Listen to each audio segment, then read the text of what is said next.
Alright guys, we got active bees at this hive. They're trying to prepare for winter just like we are. We've been feeding these guys. We've been trying to get them as prepared as we can. I've just been setting these mouse guards up here. Something you guys want to do is make sure you got a mouse guard on each one of your hives. So today we are going to get into all of our hives and put a quilt box and a shim that we're going to place dry sugar on top of each one of these hives. This is going to be our fail-safe to make sure that these hives have plenty of food sources to get them through the winter. We are in Zone 6B, Southern Illinois. Our winter weather can be a little weird at times. Last year we had 70-degree days in January, and our cold temperature didn't happen until February and March. When it gets like that, you get moisture in your hives, and you can also have your bees run out of feed. You have those nice warm days, they're going to burn through a lot more feed. There's nothing blooming outside. You're going to have some problems. So this is going to be our fail-safe. I'll check them on if we get a nice sunny day in the winter. Try not to get in your hives unless it's at least 50 degrees outside, guys. You don't want them to lose all their heat, and you don't want them to break the cluster. So I'm going to get you guys set up on the tripod, and I'm going to get to work. Now I like to get into the hive from behind. Bees hopefully don't think you're as big of a predator that way. We're going to take this top off.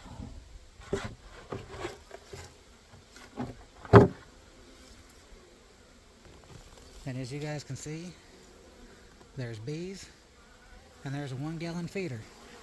This had a 2-to-1 sugar syrup ratio in it that we use for feeding our bees during the fall to get them up to weight.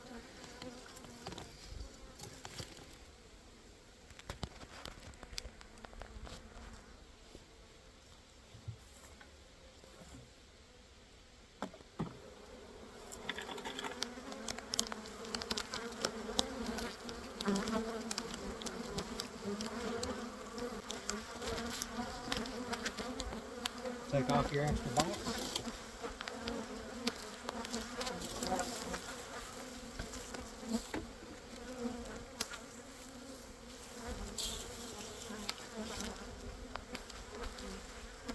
Add a shim.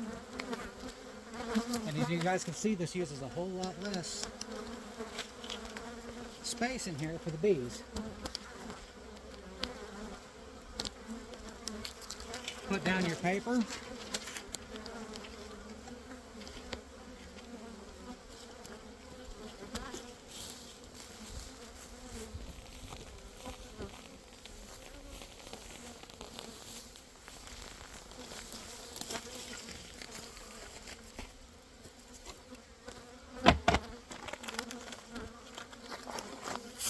Add your dry sugar.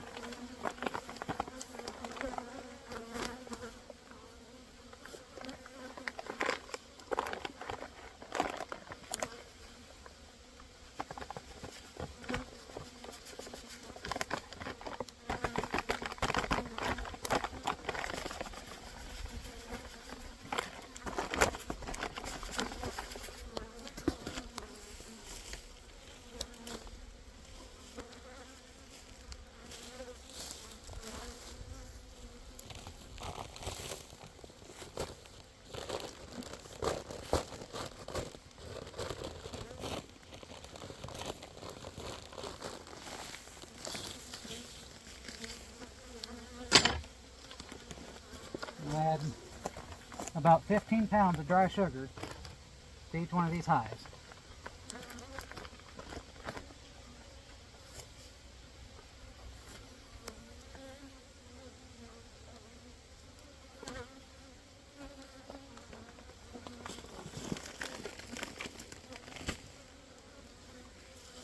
So we got our shim down, we got our paper down, we put our dry sugar on.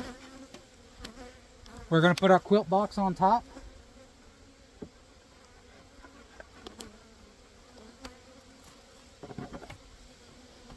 Our inner cover, just because I don't want to store them and our lid. Make sure everything's nice and squared up.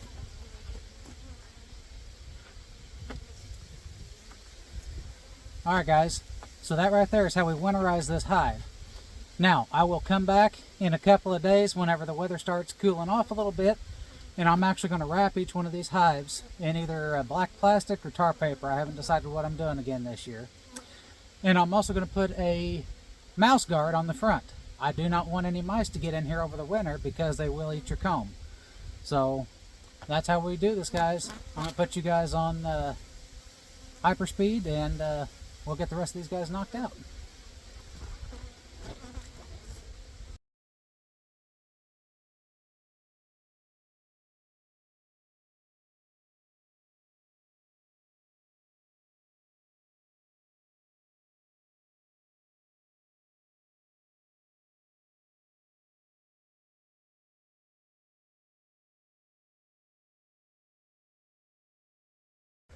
Okay guys, so we have our shims put on, we have our sugar put in, and we have our quilt box put on. So the only thing that we have left to do now is to put our mouse guards on to protect the hive from being invaded by mice. So I'm going to take you guys over here and I'll show you how we do this.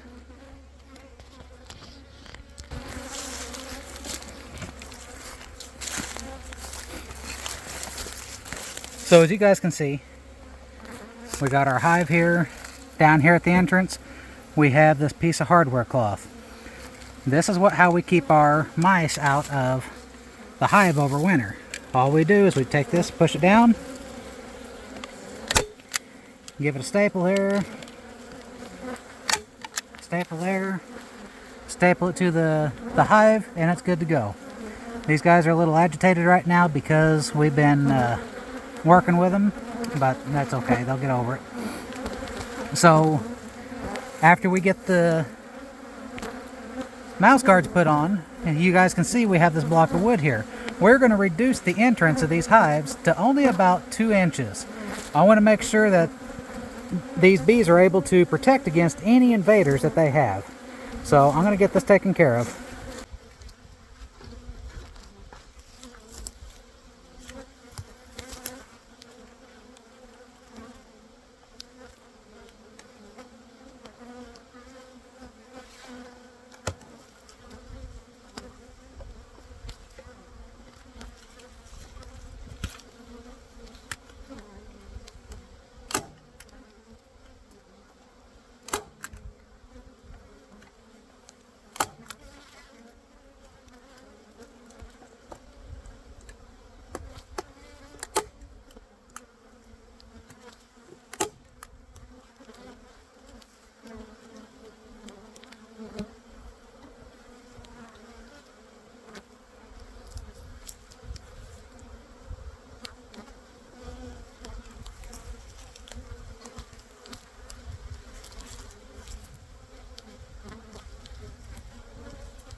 Alright guys, so I moved into the greenhouse.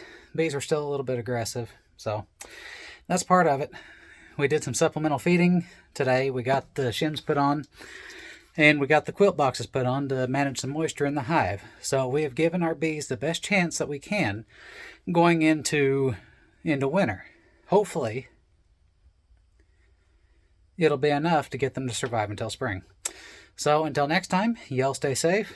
Like, share, and subscribe. I'd really appreciate it. And if you have any questions or comments about beekeeping or keeping bees through the winter, shoot me a message down below or get a hold of us over on Nutty Gnome Homestead on Facebook. Till next time, get out there and make sure your bees are ready for winter.